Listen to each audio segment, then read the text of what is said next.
ជា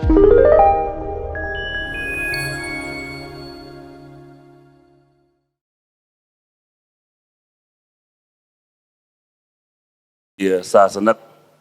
នៃគ្រូបរិស័ទទាំងអស់ដែលមានវត្តមានក្នុងទីនេះថ្ងៃនេះខ្ញុំបាទមានឱកាសដើម្បីបានចូលរួមនៅក្នុងសិក្ខាសាលានាពេលនេះជាឱកាសមួយដ៏ល្អដើម្បីការចែករំលែកនៅអ្វីដែលខ្ញុំបាទមានសម្រាប់ប្រធានបទទៅលើទម្រង់អាពាហ៍ពិពាហ៍ខ្មែរនាពេលរសៀលនេះឃើញថាលោកឪពុកលោកបានចាត់ចែងនៅកម្មវិធីនេះឡើងគឺមានភាពល្អប្រសើរដើម្បីបញ្ជ្រាបនៅជាទស្សនៈក៏ដូចជាការយល់ដឹងអំពីតម្លៃនៃជីវិតការប្រព្រឹត្តទៅនៅក្នុងសង្គមបាទខ្ញុំបាទឈ្មោះកែវហេងបាទជាប្រធាននាយកដ្ឋានស្រាវជ្រាវសព្វផ្សាយពុទ្ធសាសនាផ្សាយចុះសង្គមហើយខ្ញុំបាទនោះជាអ្នកគ្រប់គ្រងនៅវគ្គបណ្ដុះបណ្ដាលទូនាទីភារកិច្ចនិងក្រុមសិស្សធម៌អាចារ្យខ្មែរអញ្ចឹងបានន័យថាអាចារ្យដែលចាប់ផ្ដើមតាមប្រសាសន៍ដ៏ខ្ពង់ខ្ពស់របស់សម្ដេចអគ្គមហាសេនាបតីតេជោតាំងពីឆ្នាំ2010រហូតមកដល់ពេលនេះគឺខ្ញុំបាននឹងបើកបាន48វគ្គរួចមកហើយមានអាចារ្យចូលរួមចំនួន12000ជាងបាទអាចារ្យទូទាំងប្រទេសអញ្ចឹងអាចារ្យហ្នឹងគឺមានច្រើនជំនាញទៀត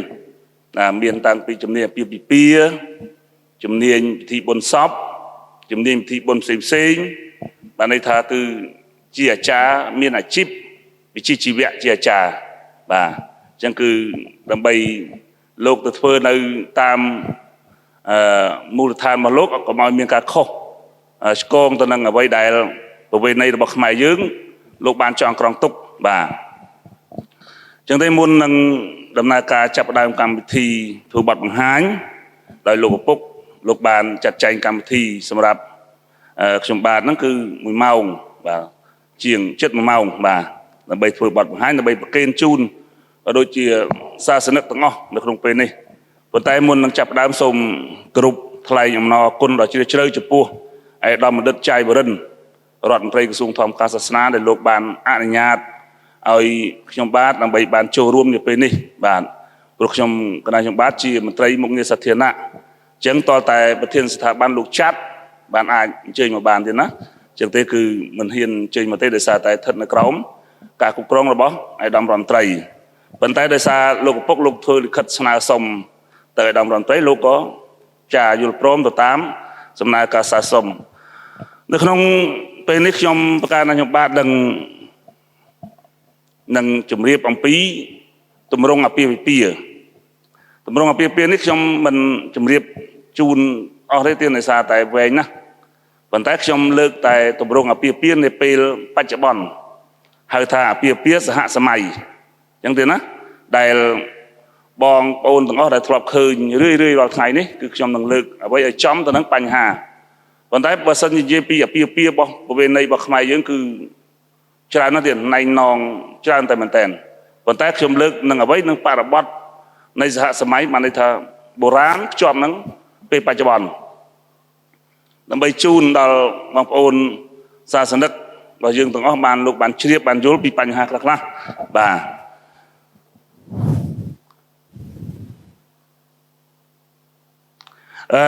មុននឹងចាប់ផ្ដើមចូលដល់ទម្រង់អាពាហ៍ពិពាហ៍ខ្ញុំបាទសូមជម្រាបបន្តិចអំពីពាក់ព័ន្ធនឹងពិធីភ្ជាប់ពាក្យបាទនៅក្នុងពិធីទម្រង់អាពាហ៍ពិពាហ៍របស់ខ្មែរយើងមុននឹងចូលដល់ភ្ជាប់ពាក្យគឺមានពិធីមួយគេហៅថាពិធីចែចៅណាចែចៅរួចបានចូលដល់ដំណាក់កាលទី2គឺចូលស្ដីដណ្ដឹងបាទស្ដីដណ្ដឹងរួចបានដល់ពិធីភ្ជាប់ពាក្យប៉ុន្តែខ្ញុំនឹងជម្រាបបន្តិចដើម្បីជូនបាទដោយសារតែទម្រង់អាពាហ៍ពិពាហ៍របស់យើងសប្តាហ៍ថ្ងៃមានលក្ខណៈមួយបែបចាត់ឆាយបន្តិចដោយសារតែមានលក្ខណៈបែបសម័យទំនើបបាទអញ្ចឹងទេគឺពាក់ព័ន្ធនឹងពិធីភ្ជាប់ពាក្យខ្ញុំបានលើកអំពីពិធីចែចៅអំពីពិធីស្ដីដណ្ដឹងទេគឺខ្ញុំលើកតែពិធីភ្ជាប់ពាក្យដោយមានចែងនៅក្នុងក្រមរដ្ឋបវេណីឆ្នាំ2007បាទបានកំណត់អំពីពិធីភ្ជាប់ពាក្យឬពិធីកំជាប់ពាក្យបាទ ដោយជាកិច្ចសន្យារវាងបរិសម្នាក់ស្ត្រីម្នាក់ថានឹងរៀបអាពាហ៍ពិពាហ៍នៅពេលថ្ងៃខាងមុខបាទអញ្ចឹងហើយពិធីភ្ជាប់ពាក្យនឹងទៀតសោតគឺអ្នកស្រុកភូមិនិគមជនបទលោកចូលចិត្តនិយមធ្វើដោយសារអីដោយសារតែការធ្វើឡើងដើម្បីជាការសន្យារវាងបរិសម្នាក់និងស្ត្រីម្នាក់ថានឹងរៀបអាពាហ៍ពិពាហ៍នៅពេលថ្ងៃខាងមុខអញ្ចឹងពីរអ្នកនេះអត់ទាន់បានខ្លាយទៅជាប្តីឬប្រពន្ធឬជាសហព័ន្ធទេបានន័យថាគ្រាន់តែជាកិច្ចសន្យាមួយលក្ខណៈឯកជនអញ្ចឹងទេណា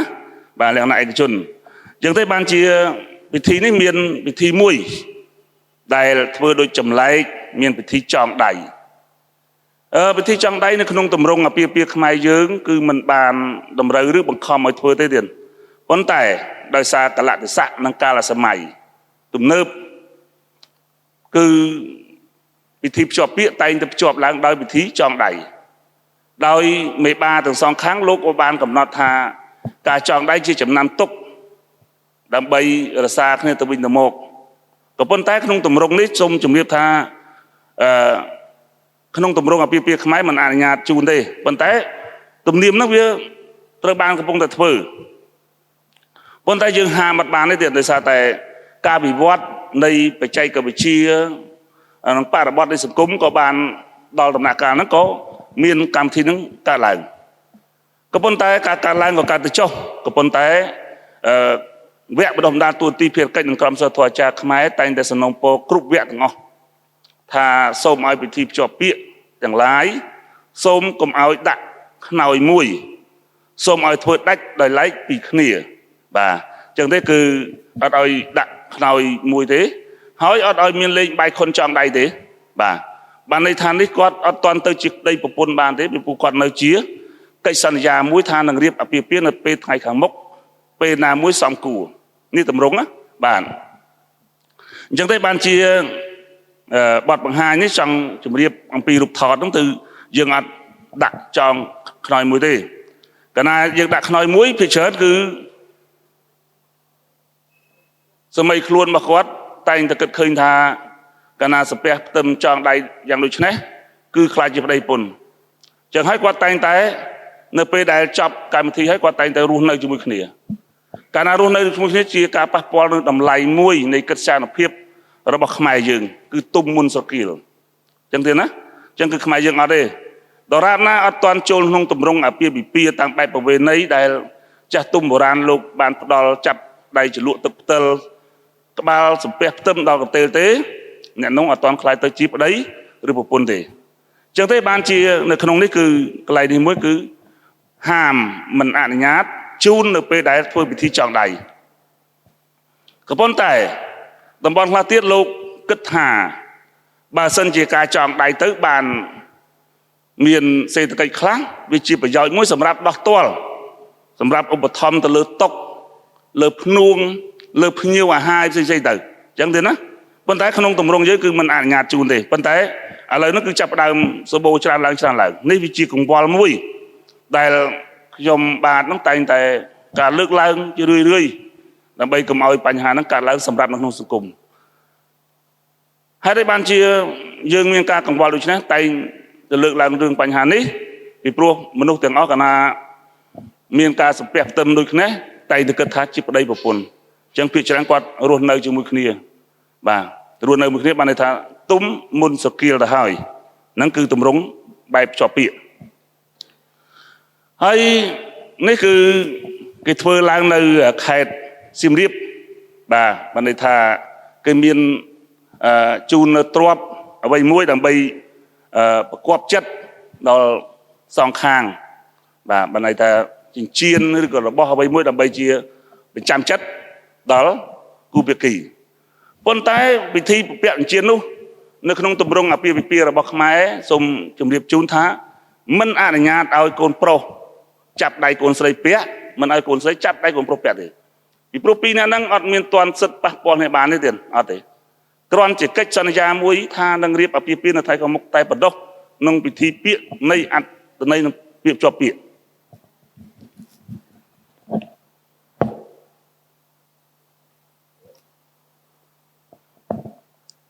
អញ្ចឹងខ្ញុំបានជម្រាបចឹងថា អត្តន័យហ្នឹងគឺឲ្យទៅលោកមេបាលោកពាក់ឲ្យអត់ឲ្យសម័យខ្លួនពាក់ទេទៀតណា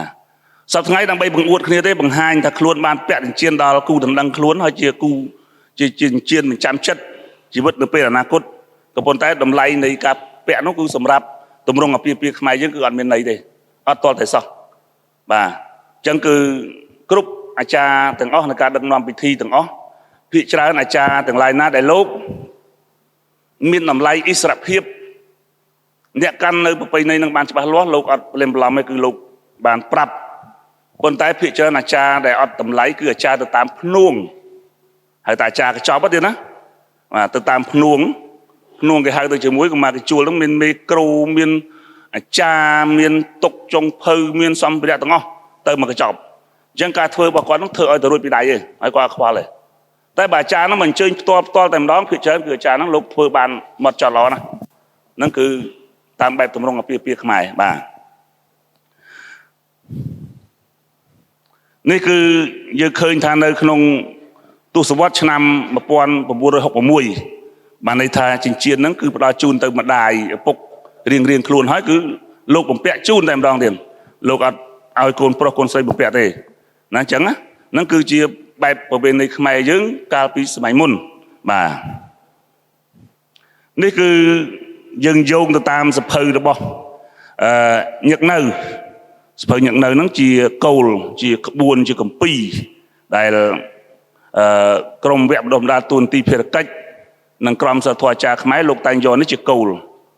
ដោយហេតុអីបានជាយកជាគោលដោយសភៅនេះមានបរិស័ទទទួលសួរសម្ដេចព្រះសង្ឃរាជជួនណាតអំពីទម្រង់អាពាហ៍ពិពាហ៍ខ្មែរថាធ្វើយ៉ាងម៉េចដើម្បីឲ្យមានភាពល្អប្រសើរនៅពេលនោះគឺសម្ដេចព្រះសង្ឃរាជជួនណាតលោកបានមានព្រះអង្គការថាសូមឲ្យទៅមើលសភៅក្បួនអាពាហ៍ពិពាហ៍របស់អ្នកអង្គការមហាវិនិច្ឆ័យនៅនិងកូនអ្នកអង្គការមហាមន្ត្រីញឹកនៅទៅគឺអស់ហើយលោកទៅសេបានអស់ហើយក្បួនខ្នាតទាំងអស់ហ្នឹងអញ្ចឹងគឺក្បួនហ្នឹងគឺបានប្រមូលចងក្រងទុកមករហូតអញ្ចឹងបានន័យថាក្បួនដែលខ្ញុំបានជម្រាបមិញហ្នឹងគឺជាក្បួនដែលមានកំណត់នៅក្នុងញឹកនៅនិងទម្រង់អាពាហ៍ពិពាហ៍និងទម្រង់ការរបស់ចាពិនបាទនៅក្នុងថ្ងៃទី1នៃមង្គលអាពាហ៍ពិពាហ៍ដែលខ្ញុំជម្រាបជូននៅពេលនេះគឺធ្វើយប់1ថ្ងៃ2បាទខ្ញុំមិនបានរៀបរាប់អំពីយប់2ថ្ងៃ3ទេពីព្រោះវែងណាស់ទៀតវែងហើយណែងណងច្រើនភាគច្រើនយើងអត់ដែលធ្វើបានទេដោយសារពាក់ព័ន្ធនឹងសេដ្ឋកិច្ចអញ្ចឹងទេគឺយើងធ្វើបានទៅយប់1ថ្ងៃ2ហើយតំបន់ខ្លះទៀតលោកធ្វើបានថាយប់1ថ្ងៃ1តំបន់ខ្លះទៀតលោកធ្វើបានតែ1ព្រឹកទេណាដោយលោកទៅធ្វើនៅពិធីហ្នឹងនៅតែភោជនីយដ្ឋាននៅអាហារដ្ឋានអីចឹងទៅបាទអញ្ចឹងគឺនេះគឺអ្វីដែលខ្ញុំចង់ជម្រាបនេះពេលនេះគឺយើងធ្វើបែបជាលក្ខណៈសហសម័យបាទធ្វើអ្វីដែលបច្ចុប្បន្នភាពអញ្ចឹងថ្ងៃទី1គឺធ្វើអីអាពាហ៍ពិពាហ៍ថ្ងៃទី1គឺថ្ងៃកិច្ចមង្គលក្រុងពាលីណាកិច្ចមង្គលក្រុងពាលីទី2កិច្ចមង្គលចម្រើនព្រះបរិត្ត3កិច្ចមង្គលជុំពលាជាវខាន់ស្លានេះគឺទម្រង់នេះពេលបច្ចុប្បន្នដែលលោកកំពុងតែអនុវត្តបាទនៅរាជធានីនិងបណ្ដាស្រុកខេត្តឃុំនិគមជនបទហ្នឹងគឺអនុវត្តរបៀបហ្នឹងទៀតបាទអញ្ចឹងថ្ងៃទី1ហ្នឹងគឺថ្ងៃខាងដើមខ្ញុំចង់ជម្រាបផងដែរពាក់ព័ន្ធនឹងបាទថ្ងៃទី2គឺយើងមានកិច្ចហែកំណត់និងហែចំនួនខុសគ្នាទៀតណាបាទហែកំណត់គឺយើងនិយាយនៅក្នុងទម្រង់អាពាហ៍ពិពាហ៍ដល់ហែចំនួននិយាយក្នុងពេលណាទៀតនិយាយក្នុងពេលហែជាប់ពាក្យឬក៏ជាប់ពាក្យគេប្រើក្នុងពេលផ្សេងគ្នាទៀតយើងពេលខ្លះយើងចេះហែកំណត់ហែចំនួនហែកំណត់ហែចំនួនតាមពិតទៅហែកំណត់គឺធ្វើក្នុងពិធីមង្គលអាពាហ៍ពិពាហ៍ដល់ហែចំនួនគេធ្វើក្នុងពិធីជាប់ពាក្យឬក៏ជាប់ពាក្យបាទដល់ទី2គឺកិច្ចមង្គលពិសាស្លាកំណត់បាទទី3កិច្ចមង្គលកាត់សក់បង្កក់សេរីទី4កិច្ចមង្គលសំពះផ្ទឹម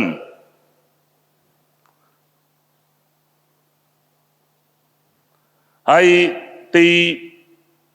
5ក្រោយពីរៀបអាពាហ៍ពិពាហ៍ហើយយើងទៅចុះសម្បត្តិអាពាហ៍ពិពាហ៍នៅចំពោះមុខមន្ត្រីអត្រានុកូលដ្ឋានឃុំឬសង្កាត់ខាងលំនៅឋានខាងស្រីបាទហើយកិច្ចមង្គលមួយទៀតគឺក្រោយពីចប់ហើយបានទៅទួលពរពីព្រះសង្ឃឬព្រះគ្រូឧបជាដោយសារភាគច្រើននៅស្រុកខ្មែរយើងពីសម័យមុនភាគច្រើនបួសក្នុងសំណាក់ព្រះពុទ្ធសាសនាចឹងទៅបាទសូមជម្រាបអំពីកិច្ចមង្គលបាទសែនក្រុងពាលីជាកិច្ចនៅថ្ងៃទី1ដែលយើងហៅអ្នកស្រុកហៅថាជាថ្ងៃចូលរោងទេណាចូលរោងនៅពេលរសៀលតាមពិតនៅក្នុងកិច្ចនេះគឺខ្ញុំជម្រាបនៅក្នុងកិច្ចដែលធ្វើមួយយប់2ថ្ងៃប៉ុន្តែបើសិនជាធ្វើក្នុង2យប់3ថ្ងៃកិច្ចពិធីមង្គលក្រុងពាលីនេះគឺធ្វើឡើងដោយនៅថ្ងៃទី2ណានៅពេលរសៀលគោក្របីចូលក្រលណាហ្នឹងគឺកិច្ចក្រុងពាលីហើយនេះពេលនេះខ្ញុំសូមជម្រាបអំពីកិច្ចក្រុងពាលីរបៀបនៃការធ្វើយប់1ថ្ងៃ2បាទយប់1ថ្ងៃ2បានន័យថាធ្វើមួយយប់ហើយនឹង2ថ្ងៃថ្ងៃចូលរោង1ថ្ងៃហើយមួយយប់ស្អែកឡើង1ថ្ងៃទៀតបាទហើយនៅក្នុងនោះដែរគឺមហាលោកមេបាលោកស្នើសុំតើគួរធ្វើនៅម៉ោងណាដើម្បីឲ្យសមស្របនៅធ្វើពិធីក្រុងពាលីហើយការធ្វើក្រុងពាលីទៀតសោតគឺគេមើលដង្ហើមរស់ទិសបែរទៅណាមុខយើងហ្នឹងមុខកូនកន្លោះកូនកំមុំឬក៏មុខអ្នកដែលចូលរួមហ្នឹងបែរទិសណាដើម្បីមានមង្គលមានសេរីមានដេជះចឹងគេមើលទិសទៀតគេអត់ចេះដាក់ទិសទេប៉ុន្តែសប្តាហ៍ថ្ងៃនេះវាអាស្រ័យទៅលើស្ថានភាពផ្ទះរបស់ម្ចាស់ពិធីមង្គលហ្នឹងបើសិនជាជាទេក៏តាមការជាស្រ័យទៅប៉ុន្តែបុរាណលោកកំណត់ណាថ្ងៃណាទិសណាថ្ងៃណាទិសណាបែរទៅទិសហ្នឹងដើម្បីមានសេរីមានដេជះបាទហើយសូមជម្រាបថាពិធីក្រុងពាលីនេះគឺគេធ្វើបានសម្រាប់តែមនុស្សប្រុសតែប៉ុណ្ណោះកូនកំលោះឥឡូវវាបែរទៅជាមានកូនកំមុំមកដែរតាមពិតអត់ទេពីព្រោះកូនកំលោះចូលមកដើម្បីសុំទឹកដីជ័យភូមិដើម្បីរៀបអាពាហ៍ពិពាហ៍ណាអត់មានអីកូនកំមុំមកចូលរួមក្នុងពិធីក្រុងពាលីទេប៉ុន្តែយើងឥឡូវវាទៅជាប្រឡូកពុកប៉ា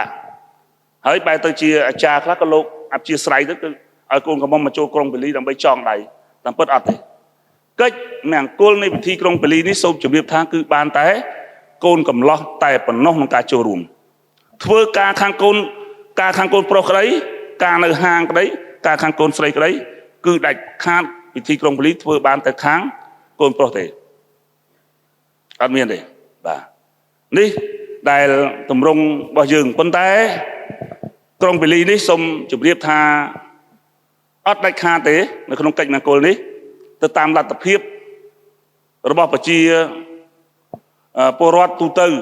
បើលោកមានធនធានសមល្មមដែលអាចធ្វើបានក៏ធ្វើចុះប៉ុន្តែបើលោកមិនមានទេអត់អាចបង្ខំបានទេពីព្រោះនៅក្នុងកិច្ចក្រុងពាលីនេះបើសម្ដេចព្រះសង្ឃរាជជួនណាតកាលលោកនៅលោកប្រមូលដាក់ទូអស់លោកគៀងករក្បួនហ្នឹងយកដាក់ទូទាំងអស់អត់ឲ្យធ្វើទៀតទេដោយសារលោកលើកមានទស្សនៈរបស់លោកថាមនុស្សយើងនេះបន្ទាប់ពីទេវតាមកគឺមនុស្សយើងអត់មានបណ្ណាធំជាងយើងទៀតទេមនុស្សអស់តែយើងហ្នឹងហើយ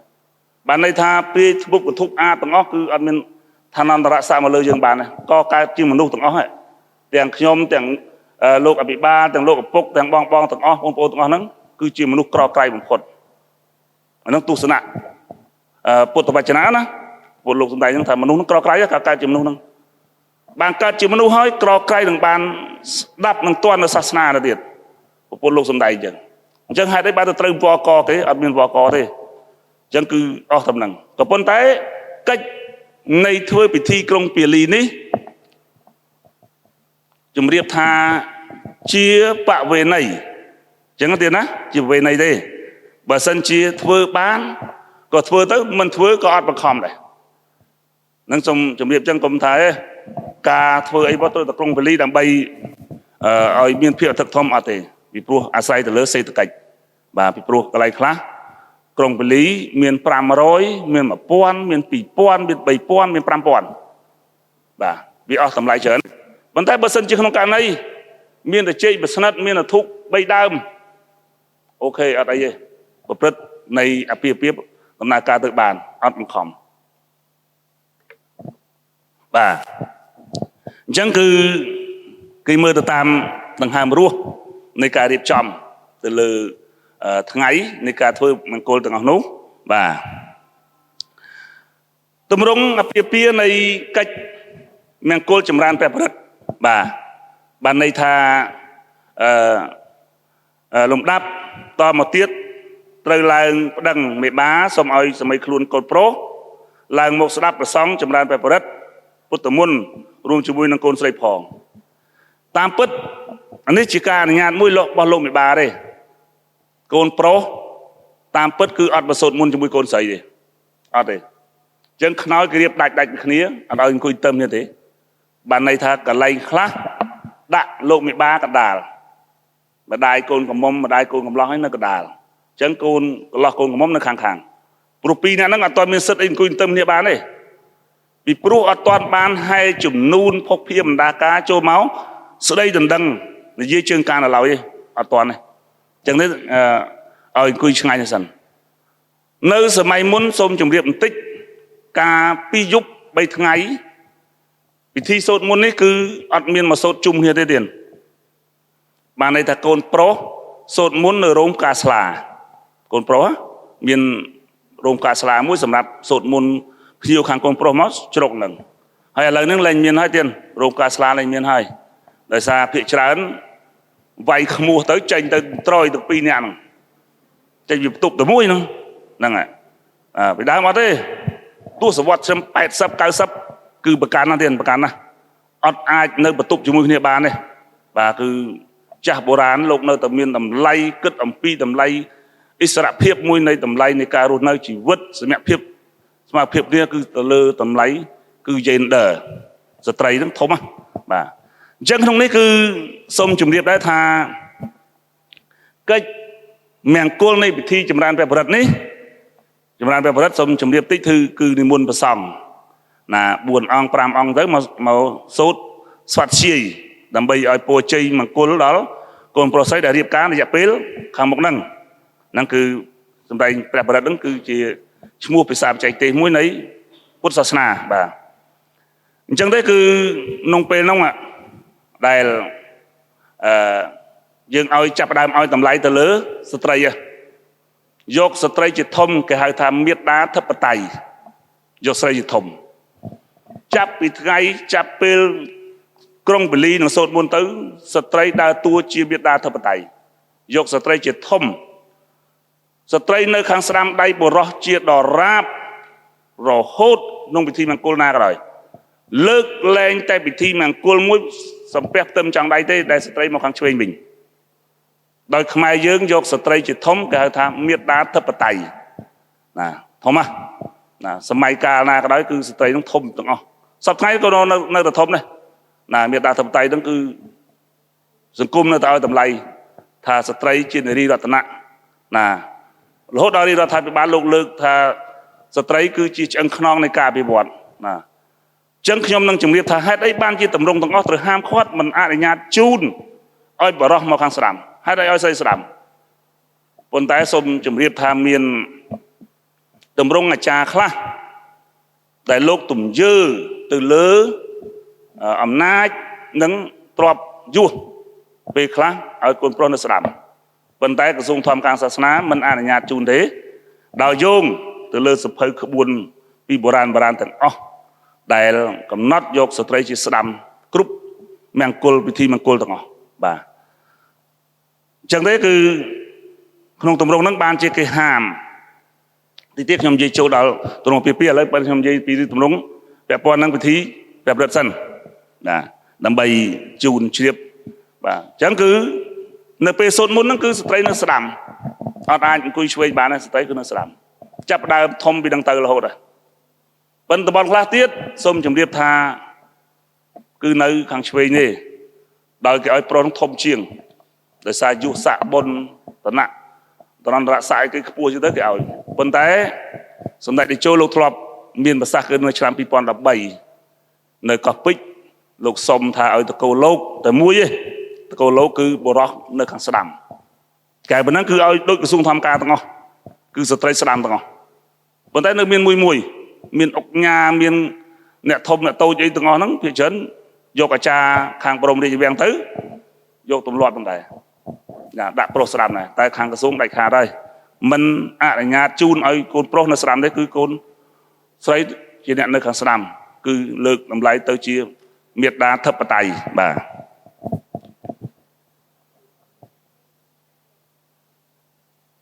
នេះគឺពាក់ព័ន្ធនឹងទម្រង់កន្លែងប្រសង់គង់កន្លែងកូនកន្លោះកូនក្រមុំដោយសារតែឆ្ងាយព្រាលបាទនេះក្រោយពីកិច្ចពិធីនៃក្រុងពលីរួច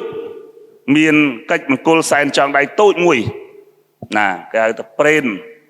ចងដៃមួយសម្រាប់កូនកន្លោះកូនក្រមុំដែលមានចង្អាបមួយគូបង្អែមមួយគូហើយក្បាលជ្រូកមួយគូហើយនឹងបាយតម្កល់ពៀនមួយគូណាមានកតេលខ្នើយសម្ពុតក្រាលពីលើអញ្ចឹងទៅព្រេនហ្នឹងព្រេនដើម្បីឲ្យចាស់ទុំមេបាទាំងអស់ហ្នឹងបានដឹងឮថានៅពេលខាងមុខហ្នឹងកូនចៅទាំងអស់ហ្នឹងលោកនឹងរៀបចំពិធីមង្គលណាឲ្យជាដូចជាតាម៉ាកុងទាំងអស់លោកបានដឹងបានយល់ពីតម្លៃទាំងអស់ហ្នឹងបាទ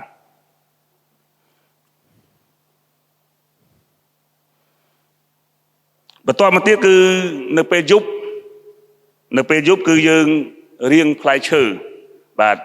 រៀងហ្នឹងបានតែធ្វើឲ្យមានរបៀបរបបផ្លែឈើហ្នឹងដើម្បីឲ្យ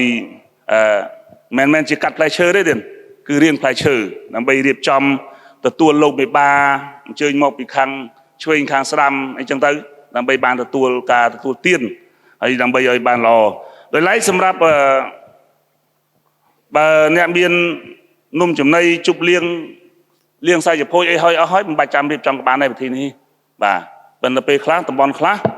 លោកនៅរសារនៅទំនៀមហ្នឹងទំនៀមទាំងអស់នេះភាគច្រើននៅខាងតកែវខាងខេត្តតកែវលោកនៅរសារបានច្រើនណាស់ទៀតបាទភាគច្រើនលោកច្រើនតែធ្វើ2យប់3ថ្ងៃហើយលោកធ្វើពិធីទាំងអស់ហ្នឹងប៉ុន្តែយើងនៅភ្នំពេញនោះអីអត់សូវធ្វើទេដោយសារតែពាក់ព័ន្ធនឹងបញ្ហានឹងបរិយាកាសហើយទីតាំងអីចឹងទៅបាទ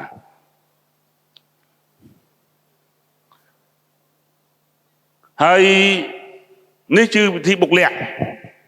ណាពិធីបុកលក្ខប្រទាក់ម្សៅនេះគឺភាគច្រើនយើងអត់សូវបានធ្វើដែរសម្បូរដោយអ្នកមានទ្រព្យធនសេដ្ឋកិច្ចខ្ពស់លោកអាចធ្វើបានដោយសារចំណាយនៃការធ្វើហ្នឹងយ៉ាងតិចពី$1000ទៅ$3000ណាគាត់ទៅជួលក្រុមកំ pl មកលេងយ៉ាងតិចអស់2000ទៅ3000អញ្ចឹងបើសិនជាលបមុំមិនអាចទេដោយសារត្រូវការចំណាយធនធានច្រើនក្នុងធ្វើហើយពិធីបុកលក្ខនេះលោកចង់បញ្ជាក់ទៅលើន័យមួយនៃការធ្វើឡើងសម្រាប់ស្ត្រីពិធីមង្គលនេះគឺសម្រាប់កូនស្រីសិក្សាទៀតអត់មានកូនប្រុសទេបាទពិធីទាំងអស់នេះធ្វើឡើងដើម្បីកូនស្រីទាំងអស់ទាំងរៀងផ្លែឈើទាំងពិធីបុកលក្ខនេះគឺធ្វើដើម្បីជាមង្គលរបស់កូនស្រីបាទតម្លៃទាំងអស់គឺកូនប្រុសអត់សូវមានទេនៅក្នុងពិធីហ្នឹងគឺភាគច្រើនគេលើកឲ្យតម្លៃទៅលើកូនស្រីបាទកិច្ចមង្គលទាំងអស់អញ្ចឹងនៅក្នុងនឹងដែរគឺគេឲ្យកូនស្រីហ្នឹងណាបៀមបានន័យថាបហានគេមូមលូមានស្លាមានមលូទៅគេឲ្យបៀមហើយបៀមទៅរួចហើយគេវាយចានបបែករួចហើយគេយកមកកោសធ្មេញកូនស្រីខ្លាចធ្មេញហ្នឹងវាមានពឹសមានអីខំអីទៅវាបុតវាคลายវាតបៅអញ្ចឹងណាបុរាណលោកប្រយ័ត្នអញ្ចឹងបាទហើយកោសធ្មេញកោសឲ្យស្អាតណាបុកលាក់ប្រទាក់ម្សៅហ្នឹងបាទហើយរួចមកទៀតគឺគេឲ្យសំឡីចលក់ទឹកលាក់ណាយកមកឲ្យកូនស្រីហ្នឹងបៀមប្រហែលជា1ទៅ2នាទីរួចគេខ្ជាក់ដាក់ទៅលើមលូណាបានន័យថាបៀម3ដងលាក់លើមលូហើយមហាហ្នឹងសួរថាតើមានជាតិយ៉ាងណាឥឡូវជំរាបដល់បងប្អូនទាំងអស់ថាតើមលូហ្នឹងមានជាតិឆ្ងាញ់ទេទៀតបាទអត់ឆ្ងាញ់ទេទៀតបាទ năng này nó bên nó cứ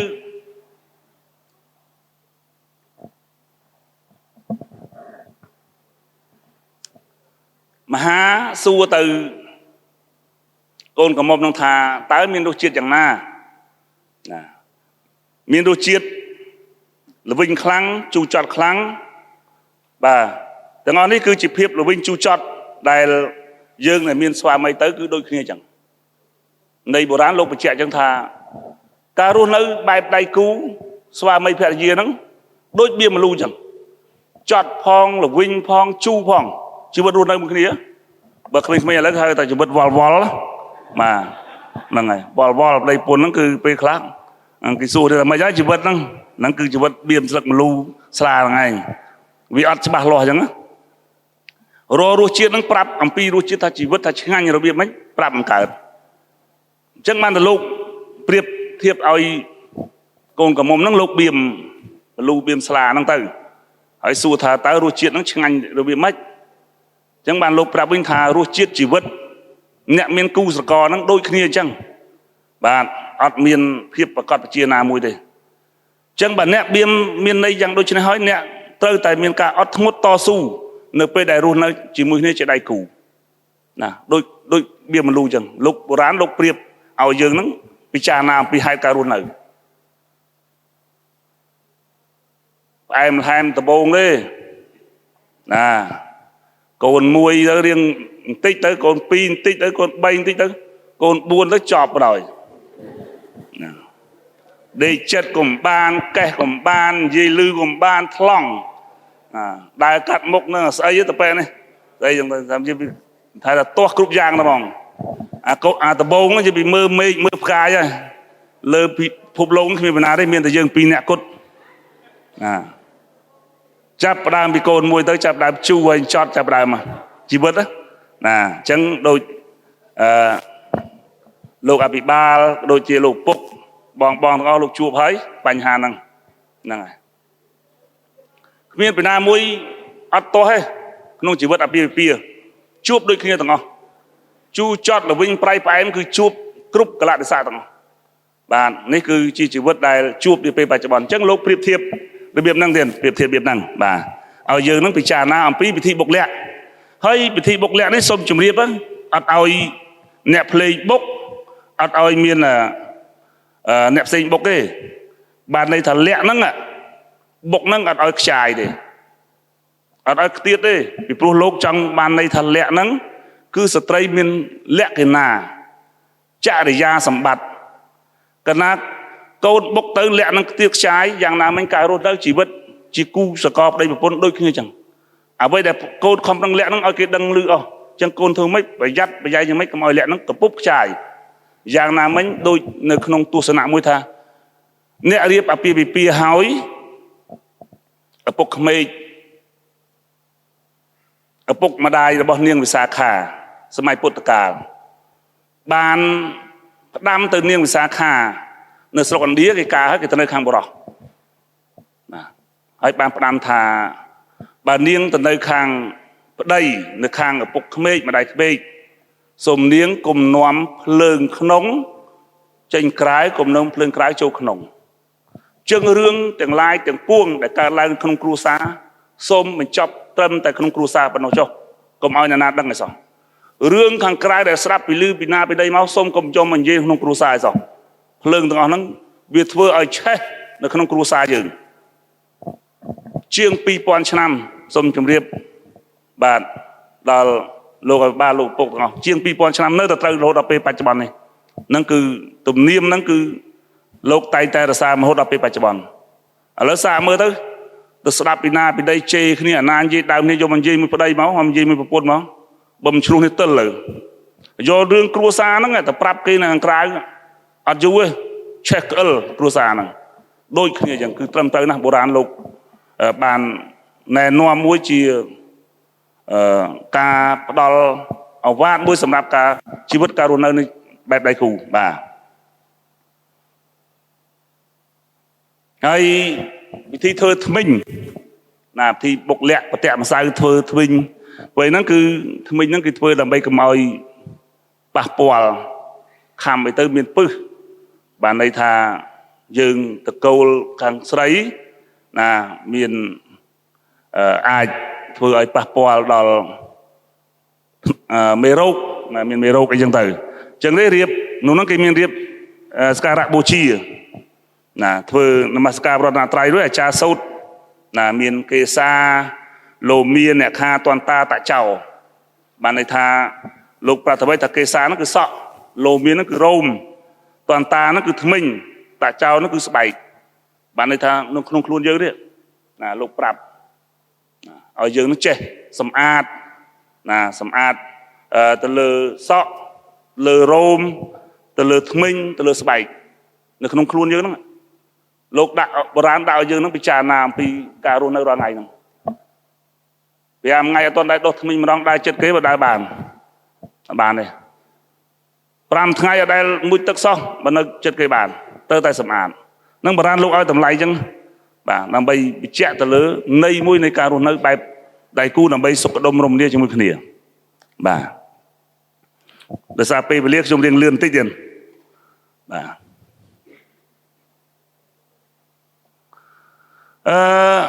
ជាវខាន់ស្លានេះនៅស្រុកខ្មែរយើងគឺមាន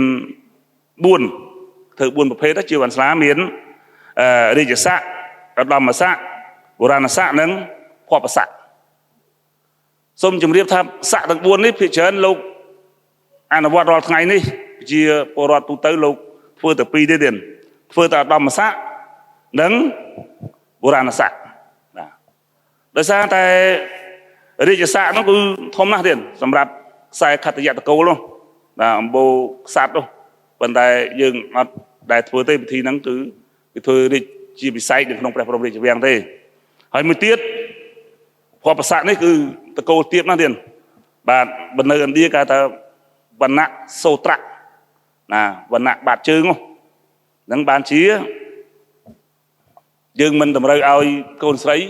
លៀងជើងកូនប្រុសទេតម្រង់យើងនេះគឺមិនអនុញ្ញាតទេក្នុងរងពាពាដើម្បីលើកដំកើងទៅលើតម្លៃស្ត្រីបាទ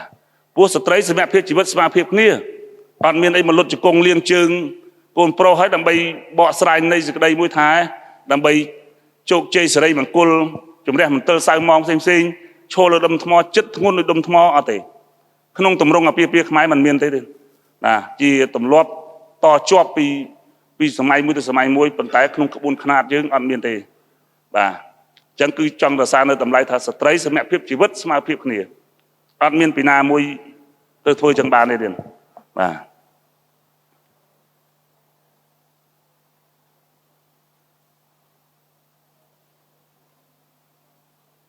ឥឡូវខ្លីៗដោយលោកឪពុកថាចិត្តដល់ម៉ោងហើយទៀតអញ្ចឹងខ្ញុំមិនវែងទេដោយសារពាក់ព័ន្ធនឹងហែកំណត់បាទតាមពិតបទក្នុងបទទេសនាមនេះបើខ្ញុំមកឆ្ងាញ់3ម៉ោងទៅ5ម៉ោងបាទត្រូវនិយាយលម្អិតបាទប៉ុន្តែដោយសារពេលវេលាសូមអធិស្ឋាន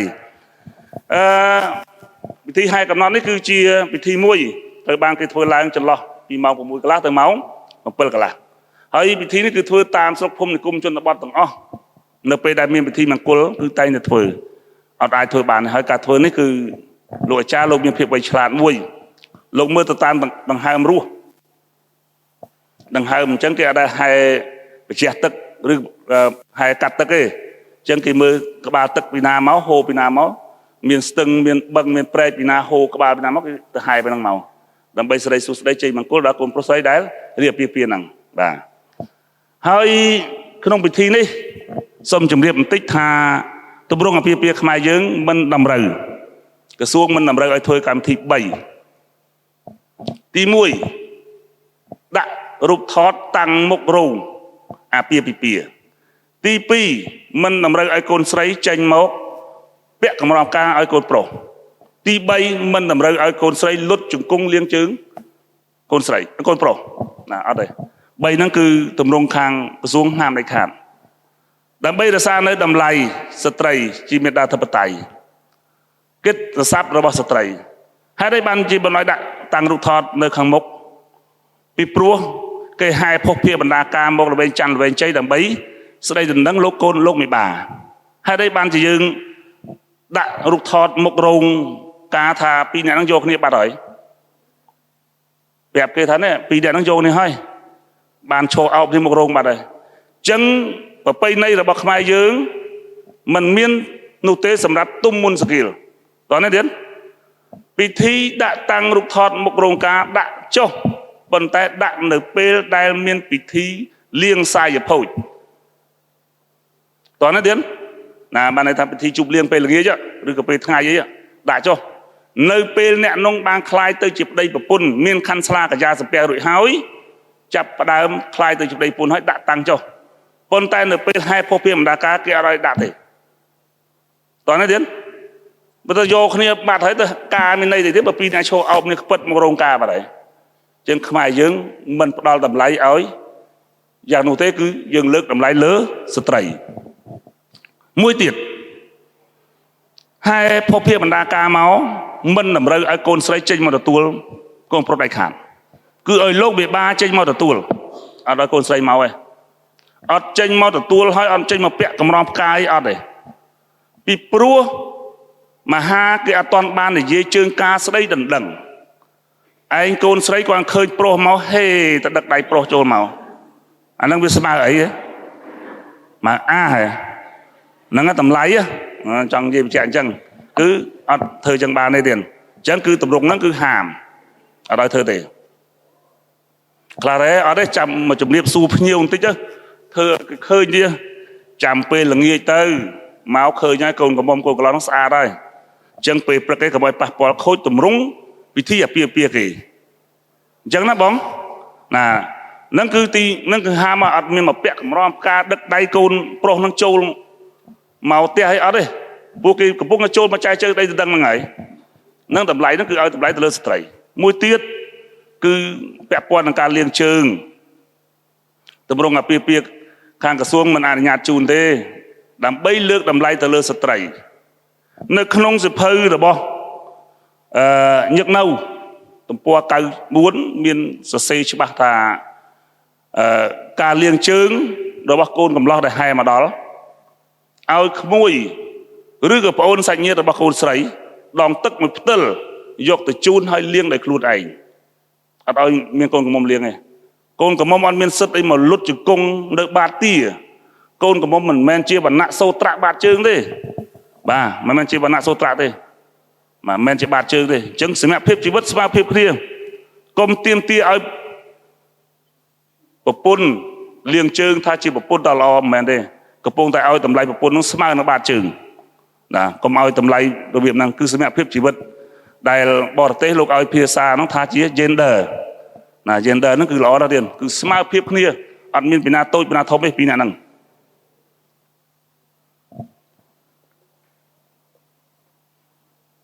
នឹងទម្រង់ក្រសួងធម្មការសាសនាគឺលោកកំណត់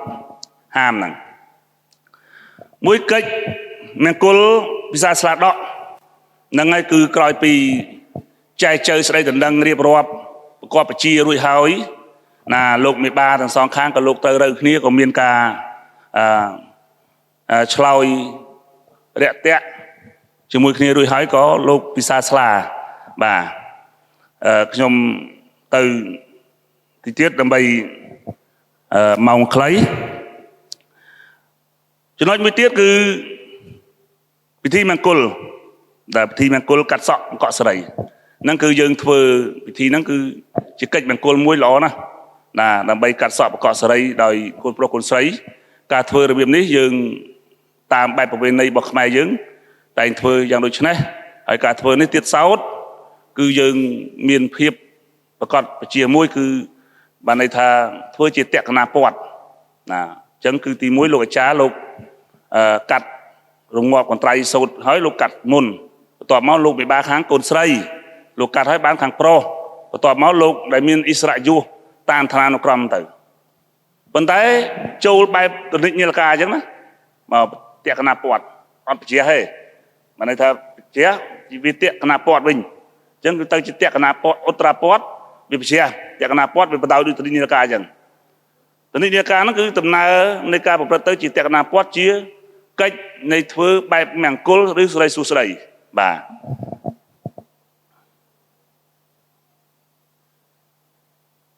นี่พิธีเลี้ยงเชิงนี่พิธีเลี้ยงเชิงนี่คือประจันติกโดยจำเรียบทางดาวมังทาพิธีนั้นบาสันจีมันจะดามกาโลก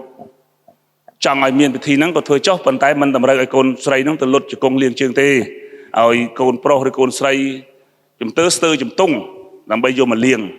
ปีโปรนั้นสมัยสาธินารอดขมายเมียนเมตอบมวยโลกในไข่กับพุงจานโลกเรียบกาโลกเรียบกาเฮ้ยนำไปนั้นไอคนกับมอมเลี้ยงเชิงนำไปนั้นคนกับมอมโลกอันเลี้ยงเอเอาไอพระองค์ใส่แต่บางคนกับมอมมันเลี้ยงเราไปเลี้ยงตื้อไปซ้ำตำนี้เมตอบนังอับซ้ำตำนี้มวยประปุ่นในกลางได้คือซ้ำตำนี้จะมวยนังบ้าจะมวยนังพระองค์ใส่พระองค์ไทยนังโดยกวดโยลทานเนี่ยได้เรียบกาจะมวยเนี่ยได้เลี้ยงเชิงก็คือจีประปุ่นมาก่อนจังเตบานจีตำรงนั้นคือประหยัดบำพดคลายตำรงในการหลังบางเส้นจีข้านมันบานได้จังทวนนะเอาขมิ้นจุ่มเตอร์สเตอร์จุ่มตรงจีใส่เนี่ยแต่บางคนใส่นังน่ะดำใบโยมมันเลี้ยงได้บรรทัยมันเอาในกรุ๊ปไว้กรุ๊ปอายุมันเลี้ยงไงหลายเรื่องนั้นเป็นการในขนมตู้สวัสดิ์ชนะมาปอนประมูล170บาทนี่คือตุ่มรงต่างๆนี่คือยังเมียนให้คือเมียนเรียบรอบสิ่งบาในมาเที่ยวกูนำทีเดียวนะบานี่ก็จะสเปียบเต็มนะในขนมมังกรยืงสมจุ่มเรียบทายืงเมียนพิธีก็มังกรมันคือสเปียบเต็มบานในตะกรอยปีก็มังกรเซ็งโฮให้ก็มังกรนี้ได้จีก็มังกรมือสำคัญได้คนโปรไซต์ต่างหลายแต่ในจังบานสมเปียกกบาเรากันเตลดังใบบำปิ้งมกตกก็จะยุ่งเอาลูกมีบาถึง2 ครั้งแต่ลูกบ้านถึงจำไปใบไทยแต่ซาโปปูนะผมบุญใครดับไงเชื่อมตรงครบซกตรงจับไงที่โกนโปรไซลูกบ้านแบบปิ้งแบบนองนำไปเรียบแบบปีแต่ตามเพลย์ฉบับคือเมียนคันสลากระยาสเปียในเป็นนั้นคือสมัยครุนตั้งปีโดยเนี่ยตั้งปีโตรได้นะได้เมียนได้ไอ้ได้ตรงtiếtคือโดยดักมุกเจนตะกร้าไอ้ตั้งจังได้chiaลำดับต่อตื้อนะไอ้กลุ่มเลี้ยในบัดใบคนจังไดนะไอ้กาสลานั้นกาสลาได้ตอนใบนั้นก็ตกสำหรับตื่นกลายไปเรียบปีช็อปก็โยต่อไอ้ประสังลูกบาดนำไปไอ้โปรเจย์นะนั่นคือก็สำคัญให้วิธีจังได้ในเตียดเสาคือพิจารณาตำรงปีขมายเยอะมันอนุญาตไอ้เรียบจังทั่ววิธีก็ไอ้เย่กระเตลจังไงเนี่ยเคยขังไปแต่เฮียนั่งลูกรักษาบานเลยไปในล้อนะเดียนกระเตลนั่งคือปีด้านเลยตามวัดแล้ววัดบัดเอาให้เราสปรุมแล้วเคยมาในเฮียในบิ่งว่าน่ะจำไรได้น่ะวัดบัดเอาให้มันเคยมาในเฮียในคาทอลิกในบิ่งจังบานไทยตาในครั้งนี้ในรักษาบานชราเดียนในวัดอารามสองคือบัดเอาให้ไปในกระเตลนั่งจังมีในท่าสมเปียกเติมกระบาลดอกกระเตลนั่งคือโบราณโลกในรักษาดำไรนั่งจังเอาดังคุยกับไอ้ที่บ้านในทางคุยสเปียบเติมเราไปจองใดบ่าจองใดนั่นตรึงเยชรานักเตียนมีนประเภทบ่อน้ำปันไตโดยซาเปเวลีสมการจิสไรบ่านี่คือพิธีบุงเวลเปิลเรียนพิธีบุงเวลเปิลนี้คือขมายยังโลกนิยมนะเรียนนิยมนการเทอพิธีมังกรนี่ก็ปันไตกับไรคลาเตียดบาสันจิจูบสมบองปองต่างอ้อเมตากรมเพื่อแรงดุชนะจีบเสคือลูกมาได้แต่ลูกโปปูประมูลใครดับไงเชื่อมต่างทลกซกต่างจับเนื้อเปย์แต่กาโต้นเนื้อเปย์แต่ลูกอัดมินอุปกรณ์นะนางให้อาจารย์อัดเอาโชว์เลยเกี่ยวกับเปิลเกี่ยวกับเนี่ยได้มินกู้กวบได้มินอัดบะไม่บะเทียงนะนางให้คุยกับเปิลตื่นบ้านตัวจะมาได้ครูนไอ้คุยข้างกลางยมไปคลาสยมเคยยมสวดตกแหนกนะจังได้กรมเอาลูกใจข้างกลางเอาลูกกับเวลจ้ะอันมีจังไรเต้มาได้ปกยืงตัวใบปกก็ได้มาได้บาลูกขมิ้นกู้เอาลูกในขนมรวงตัวจ้ะนะเป็นพวกลูกมันมีอัปแมงกุลสำหรับยืงเต้คือลูกจีเดียดอลในแมงกุลจีวัดเรายืงกรุบเปลกรุบกาทั้งนั้นเด่นนะให้ในขนมก็จะได้คือมีอัตในมุ้ย ដែលលោកឪពុកលោកចង់ដឹងដែរថាតើអត្តន័យនៃការបវល់7យ៉ាងម៉េចនៅក្នុងហ្នឹងគឺសម័យមួយគឺមានប្រអិនសូមេតាប្រជ័យសូរយារីកុមារនៅនៃនគរកៃកេតតូចចម្ពូហ្នឹងនាចម្ពូទ្វីបណាដែលត្រាច់ស្វែងរកការរៀនសិលសាស្ត្រវិជ្ជាហ្នឹងហើយក៏បានទ្រង់ស្ដោះទឹកព្រះអស់ហ្នឹងដាក់ទៅព្រះអស់នៃព្រះរាជកុមារនោះឲ្យទៅជាកម្លាំងដំរីសាហ្នឹងកម្លាំងខ្លាំងណាស់มันអាចនរណាមកប្រៀបបានទេបាទហើយពេលនោះដែរគឺទ្រង់ប្រសិទ្ធិដីខ្សាច់ហ្នឹងពីភ្នំចក្រវាលជាស្ដេចពោបៀសតំណាងឲ្យយោនីនាងឧមាណាពីសម័យមុនហ្នឹងគឺគេគោរពបូជាទៅលើនាងឧមានិងដែលជាព្រះមួយនៃសាសនារបស់ព្រហ្មញ្ញណាដល់ឥឡូវគេលែងហៅព្រហ្មញ្ញគេហៅថាសាសនាហិណ្ឌូបាទនៅថ្មពេជ្រភ្នំហេម៉ាឡ័យជាទៀនពេជ្រតំណាងឲ្យអង្គជាតិនៃព្រះអង្គជាតិនោះស្អីគេទៀតយើងតែងតែទទួលពរពីអាចារ្យថាសូមឲ្យបានតិចតិជុំដូចទឹកអង្គបំពង់ខ្ចីណាដូចលោកគ្រូលោកមានប្រសាសន៍ថាអង្គជាតិហ្នឹងគឺភេទទឹកអង្គជាតិហ្នឹងយើងស្មើទឹកអមរិតទឹកអីតាមមើលហ្នឹងទឹកគឺទឹកអង្គជាតិណាដែលទឹកភេទរបស់យើងហ្នឹងហើយគឺដែលអាចារ្យលោកឲ្យពោពេលខ្លះយើងសាធុទៅអត់បានដឹងថានោះទឹកអីទេណាអង្គជាតិបាទអញ្ចឹងគឺទឹកអង្គជាតិហ្នឹងគឺឲ្យយកទៅអ្នកស្រុកហ្នឹងគឺដើម្បីបិទទៀនបង្វិល7ណាបង្វិល7ហ្នឹងហើយបកផ្សែងចូលទៅក្នុងពិធីមង្គលទាំងពួងមានមង្គលការជាដើមអញ្ចឹងតពីនោះមកក៏មានពិធីបង្វិល7នឹងរហូតដល់ពេលបច្ចុប្បន្នហ្នឹងបាទគឺពិធីនេះគឺបង្វិល7នេះហើយមួយទៀតបុរាណលោកហាមអ្នកដែលមានភ្នែក4បាទបងអ៊ំដែលលោកចាស់លោកដឹងហើយថាអ្នកភ្នែក4គឺស្ត្រីដែលមានគភ៌គេអត់ឲ្យទៅចូលក្នុងការបង្វិល7ទេវាប៉ះពាល់ដល់ភ្នែកក្មេងតែបុរាណហ្នឹងលោកប្រយ័ត្នអញ្ចឹងបើមានទេក៏ឲ្យចូលក្នុងវងបង្វិល7ទេបាទប៉ះពាល់ដល់ទារកដែលកើតអំពីម្ដាយណាអញ្ចឹងគឺមួយទៀតកូនសូមអធិស្ឋានអ្នកដែលរៀបអាពាហ៍ពិពាហ៍ហ្នឹងណាដែលពេលគាត់មានគភ៌នៅពេលហ្នឹងអាចារ្យដឹងហើយអត់ឲ្យបង្វិល7ទេ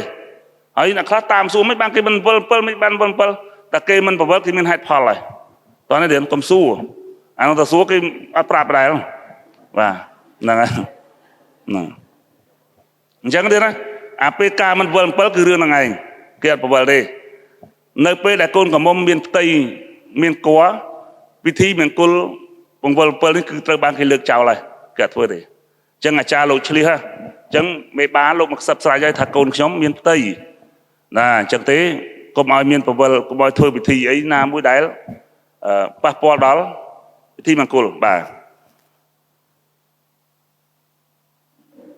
នេះគឺ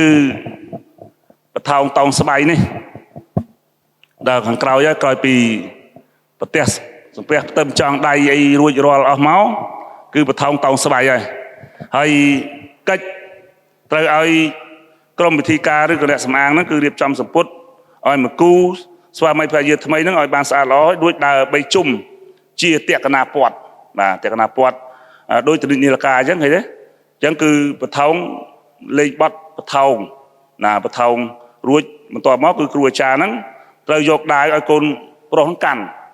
អញ្ចឹងបានន័យថាដាវហ្នឹងកាន់ដៃឆ្វេងដៃស្ដាំនេះគឺសម្រាប់តោងស្បៃនៅមានបញ្ហាកើតឡើងដៃស្ដាំហ្នឹងកាន់កាប់ប្រើខ្លះយកដាវនឹងកាន់ដៃស្ដាំចប់ដល់មានរឿងកាន់ទៅកើតបើដាវកាន់ដាវបាទហ្នឹងអញ្ចឹងណាអញ្ចឹងតម្រងហ្នឹងគឺគេមានបែបហ្នឹងទៀតអញ្ចឹងបាទអញ្ចឹងដល់ពេលតោងស្បៃហើយចូលក្នុងបាត់ទៅដល់កូន3កូន4បានងើបមកវិញសក់ស្កូវអស់លេងបាននឹកឃើញតែខ្លួនអញចាប់ដើមមកអញ្ចឹងណាហ្នឹងហើយអាហ្នឹងនិយាយលេងសូមអធិស្ឋាន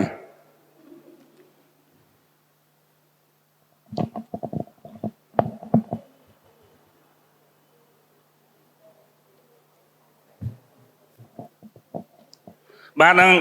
ទិញកតេលហ្នឹងគឺក្រោយពីរៀបចំអីហើយចូលក្នុងបន្ទប់តោងស្បាយរួចមកអង្គុយ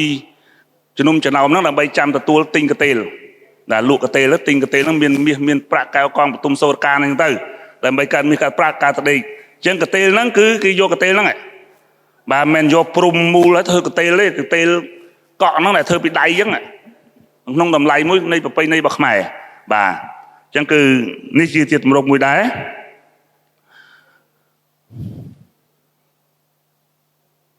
នេះគឺក្រោយពីរៀបការចប់គឺយើងទៅទទួលពរពីព្រះសង្ឃណាបានន័យថាព្រះសង្ឃនឹងលោកឲ្យពរជ័យនៅគូស្វាមីភរិយាដែលលោករៀបការហើយទៅជួបថ្វាយបង្គំទៅលោកសិទ្ធិឲ្យពរជ័យសិរីបង្គោលទៅហ្នឹងគឺចប់បន្តមកទៀតក្រោយពីរៀបការចប់កូនប្រុសស្រីទាំងពីរនាក់ដើម្បីឲ្យคล้ายទៅជាប្តីប្រពន្ធមានខណ្ឌស្លាកតិយុត្តគឺនាំគ្នាទៅចុះសបុតអាពាហ៍ពិពាហ៍ចំពោះមុខមន្ត្រីអត្រានុកូលឋានឃុំសង្កាត់ខាងលំនៅឋានខាងស្រីដោយមានសាក្សី2នាក់គ្រប់អាយុកាលដើម្បីធ្វើជាសាក្សីដើម្បីคล้ายជាប្តីប្រពន្ធចាប់ពីពេលនឹងតរៀងទៅកាលណាបើ2នាក់ហ្នឹងបានមានតែខណ្ឌស្លាកយ៉ាសំពះទេ2នាក់ហ្នឹងរស់នៅជាមួយគ្នាបែបអនិតិសង្វាសអត់មានពេញសិទ្ធិជាប្តីប្រពន្ធស្របច្បាប់ទេទៀតអញ្ចឹងខណ្ឌស្លាមាន2ទៀតណាមានខណ្ឌស្លាកយ៉ាសំពះមួយដែលមេបាទុកឪពុកដាក់សម្រាប់ជាប្តីប្រពន្ធទទួលស្គាល់តែផ្លូវច្បាប់ក្រោយពីរៀបការហើយត្រូវទៅចុះសបុតចំពោះមុខមន្ត្រីអត្រានុកូលឋានឃុំឬសង្កាត់ខាងលំនៅឋានខាងស្រីដើម្បីឲ្យคล้ายទៅជាប្តីប្រពន្ធហ្នឹងកម្មសិទ្ធិជាប្តីប្រពន្ធស្របច្បាប់បាទហ្នឹងគឺផ្លូវច្បាប់ចាប់ត្រឹមហ្នឹងទៀតអញ្ចឹងទេខ្ញុំមិនមានអីវែងទេដោយសារតែពេលវេលាបាទអញ្ចឹងទេសូមគ្រប់អរគុណដល់លោកអភិបាលលោកឪពុកហើយនឹងបងទាំងអស់ជាសាសនិកនៃគ្រឹះបរិស័ទទាំងអស់ដែលលោកបានចំណាយពេលវេលាដ៏មានតម្លៃក្នុងថ្ងៃនេះដើម្បីបានចូលរួមបាទសិក្ខាសាលាដើម្បីការចែករំលែកពីថ្នាក់ដឹកនាំនៃព្រះវិហារលោកបានចែករំលែកពីអ្វីនៃទម្រង់អាពាហ៍ពិពាហ៍នេះគ្រាន់តែជាការចែករំលែកតិចតួចជូនដល់ពុកម៉ែបងប្អូនទាំងអស់ដែលលោកអញ្ជើញមកទីនេះបាទអញ្ចឹងខ្ញុំមិនមានអីទេក្រៅពីការជូនពរដល់បងប្អូនទាំងអស់សូមឲ្យមានសុខភាពល្អគ្រប់ពេលគ្រប់កាលវេលាទាំងអស់បាទសូមអរគុណបាទ